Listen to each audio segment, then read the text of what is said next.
महाराष्ट्राच्या राजकारणातील सर्वात मोठ्या आणि सर्वाधिक चर्चेत असलेल्या शिवसेना ठाकरे गट विरुद्ध शिवसेना शिंदे गट या लढाईनं आता सर्वोच्च न्यायालयात निर्णायक टप्पा गाठलाय। गेली 3 वर्ष सुरू असलेल्या या संघर्षात आता केवळ एका पक्षाच्या नावाचा किंवा निवडणूक चिन्हाचा प्रश्न राहिलेला नाहीये, तर भारतीय लोकशाहीतील राजकीय पक्षाची खरी ओळख नेमकी कोण आणि कशी ठरवणार हा अत्यंत महत्त्वाचा घटनात्मक प्रश्न न्यायालयासमोर उभा ठाकलाय। कारण सध्याच्या घडीला राजकारणात उठसूट कुणी सुद्धा पक्ष बदलतंय, एखाद्याच्या पक्षावर दावा करतंय। या सगळ्या वाढत्या घटनांमुळे जेव्हा पक्षात फूट होते आणि एखादी व्यक्ती पक्षावर दावा सांगते, यावेळी खरा पक्ष कुणाचा हे ठरवण्यासाठी काही तत्व ठरवणं कोर्टासाठी गरजेचं झालंय। आता याबाबतच सुरू असलेल्या शिवसेना पक्ष आणि चिन्हाच्या निर्णयावर कोर्टात नेमकं काय सुरू आहे तर बघा, उद्धव ठाकरे यांच्या वतीने ज्येष्ठ विधिज्ञ कपिल सिब्बल यांनी यावेळी सर्वोच्च न्यायालयामध्ये मांडलेला सविस्तर आणि धारदार युक्तिवाद या संपूर्ण प्रकरणाला नवं वळण देणारा ठरू शकतो अशी चर्चा राजकीय वर्तुळात आहे। त्यामुळे यंदा सर्वोच्च न्यायालयात ठाकरे गटाचे वकील कपिल सिब्बल यांनी नेमके कोणते गेम चेंजर मुद्दे मांडलेले आहेत आणि या मुद्द्यांचा खरंच ठाकरेंना फायदा होणार आहे का, हेच आजच्या व्हिडिओत सविस्तर पाहायचंय। नमस्कार, व्हिडिओ शेवटपर्यंत नक्की पहा। बघा, या संपूर्ण वादाची सुरुवात जून 2022 मध्ये झालेली। एकनाथ शिंदेंनी शिवसेनेतील तब्बल 40 आमदारांसह बंड पुकारलेलं आणि त्यानंतर महाविकास आघाडी सरकार कोसळलं। पुढे भाजपच्या पाठिंब्याने शिंदे यांच्या नेतृत्वाखाली नवे सरकार स्थापन झाले। मात्र या राजकीय घडामोडींनंतर सर्वात मोठा प्रश्न निर्माण झाला तो म्हणजे शिवसेनेचं मूळ नाव आणि पक्षाचं पारंपरिक धनुष्यबाण हे चिन्ह नेमकं कुणाला मिळणार। हा वाद अखेर केंद्रीय निवडणूक आयोगापर्यंत पोहोचलेला। फेब्रुवारी 2023 मध्ये निवडणूक आयोगानं एकनाथ शिंदे यांच्या गटालाच शिवसेना हे अधिकृत पक्षाचं नाव आणि धनुष्यबाण हे चिन्ह बहाल केलं। आता आयोगाचा हा निर्णय मान्य नसल्यानं उद्धव ठाकरेंनी सर्वोच्च न्यायालयात विशेष याचिका दाखल केलेली। ठाकरेंचं म्हणणं असं होतं की निवडणूक आयोगानं पक्षाच्या मूळ संघटनात्मक रचनेचा आणि घटनात्मक प्रक्रियेचा योग्य विचार न करता केवळ आमदारांच्या संख्याबळाच्या आधारावर निर्णय दिला। बघा, जेव्हा हे प्रकरण सर्वोच्च न्यायालयाकडे गेलं तेव्हा या प्रकरणात सर्वोच्च न्यायालयात सुद्धा अनेक महत्त्वाच्या घडामोडी घडल्या। याच महत्त्वाच्या घडामोडींपैकी सध्या झालेल्या सुनावणीत कपिल सिब्बल यांनी केलेला युक्तिवाद महत्त्वाचा मानला जातोय। सिब्बलांनी नेमके कोणते महत्त्वाचे मुद्दे यावेळीच्या सुनावणीमध्ये मांडलेत तर बघा, पहिल्यांदा सिब्बलांनी न्यायालयाला आठवण करून दिली की शिवसेनेची स्थापना 1966 मध्ये बाळासाहेब ठाकरेंनी केलेली होती। त्यानंतर 2013 मध्ये उद्धव ठाकरे यांची पक्षप्रमुख म्हणून नियुक्ती झाली आणि 2018 मध्ये पक्षाचा अंतर्गत निवडणुका सुद्धा नियमांनुसार पार पडल्या। या सगळ्या प्रक्रियेची अधिकृत कागदपत्र न्यायालयात सादर करण्यात आलेली असून त्यामुळे पक्षाच्या वैध नेतृत्वाबाबत कुठलीच शंका राहत नाही असा सिब्बलांचा दावा। याचबरोबर सिब्बल यांनी आणखी एक महत्त्वाचा मुद्दा उपस्थित केला। त्यांनी न्यायालयाचं लक्ष वेधलं की 2018 मध्ये एकनाथ शिंदे यांची गटनेतेपदी नियुक्ती स्वतः उद्धव ठाकरे यांनीच केलेली होती। म्हणजेच शिंदे यांना मिळालेलं राजकीय स्थान हे मूळ पक्ष प्रमुखांनी दिलेलं होतं। त्यामुळे नंतर त्याच पक्षावर आणि त्याच्या नावावर दावा सांगणं हे घटनात्मक दृष्ट्या ग्राह्य धरता येणार नाही असं सिब्बलांनी स्पष्ट केलं। सिब्बल यांच्या युक्तिवादातला सगळ्यात महत्त्वाचा आणि चर्चेचा मुद्दा म्हणजे लोकशाहीबाबत व्यक्त केलेली चिंता।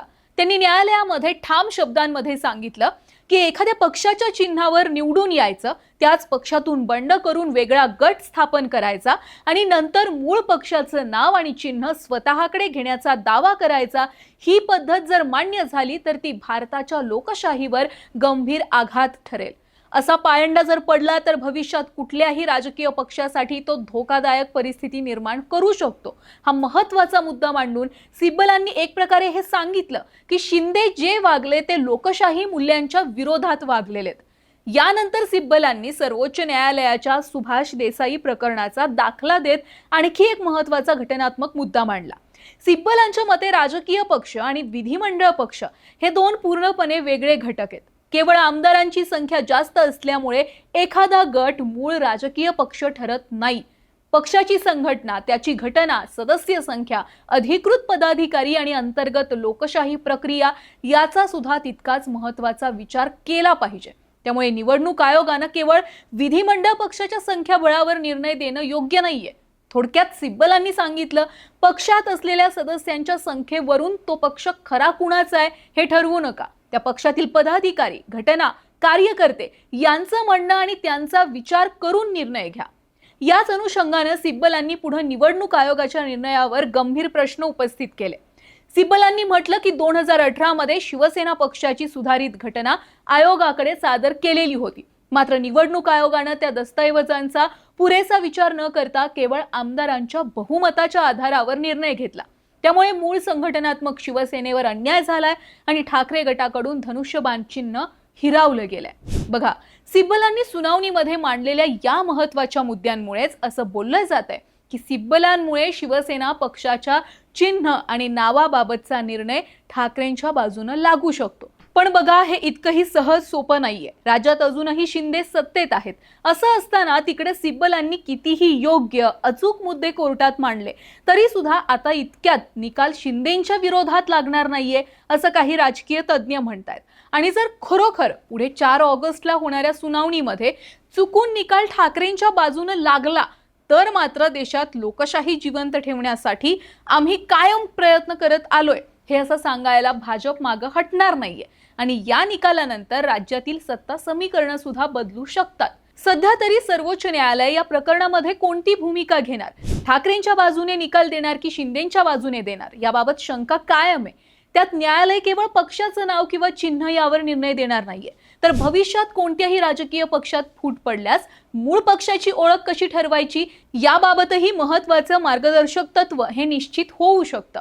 एकंदरीत सिब्बलांनी केलेल्या या सगळ्या युक्तिवादात सगळ्यात महत्त्वाचा युक्तिवाद हा मानला गेला की कोर्टानं किंवा निवडणूक आयोगानं विधिमंडळामध्ये एकूण किती आमदार उपस्थित आहेत किंवा एकूण पक्षाचे किती आमदार आहेत, पक्षाच्या एकूण नेत्यांची सदस्य संख्या किती आहे हे लक्षात न घेता कोर्टानं किंवा निवडणूक आयोगानं एकूण पदाधिकाऱ्यांची संख्या किती आहे, घटना काय आहे, घटना काय सांगतीये, पक्षाची जी 2018 मध्ये बदललेली घटना आहे त्या घटनेचा विचार करून आणि फक्त पक्षातल्या सदस्य संख्येचा विचार न करता एकंदरीत कार्यकर्ते सदस्य संख्या म्हणजेच पदाधिकाऱ्यांची सदस्य संख्या या सगळ्याचा विचार करूनच कोर्टानं आणि निवडणूक आयोगानं पक्षाच्या चिन्हाबाबत आणि नावाबाबत निर्णय घेतला पाहिजे असं कपिल सिब्बलांचं म्हणणं आहे आणि हाच कपिल सिब्बलांचा सगळ्यात महत्त्वाचा युक्तिवाद ठरतोय। बाकी तुम्हाला काय वाटतंय, शिवसेना पक्षाचं चिन्ह आणि पक्षाचं नाव ठाकरेंकडे गेलं पाहिजे की शिंदेंकडे राहिलं पाहिजे?